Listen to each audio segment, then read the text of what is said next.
Last time I left you with a promise, audio so an alarm can finally make a sound. The air handler's filter alarm is the one we want. It's active, nobody has acknowledged it, and it's still flashing. An alarm like that one can trigger a sound of its own, and I want to show you exactly how it gets wired up.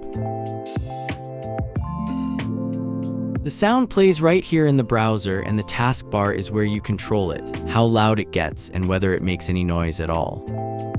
Click the little speaker and a volume slider drops down, 0 to 100, with the number right beside it following along wherever you drag it. Right below the slider, there's mute. Click that and the icon changes with it, so nothing is going to make a sound while it's on. Click again and you're right back where you started, at the volume you had before.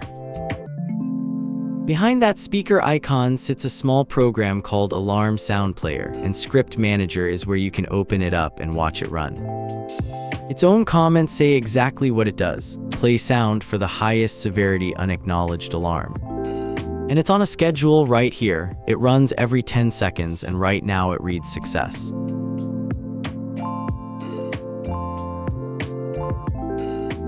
So don't watch this window. Watch the taskbar instead. Any moment now, that program writes a sound straight to my session, and the speaker icon answers. It lights up and starts to pulse because the sound just fired. This recording can't carry the sound itself, but that blinking dot is the next best thing. Something in this building needed attention, and Control Bird made noise about it. One more place this is wired in: Alarms Config under Severities.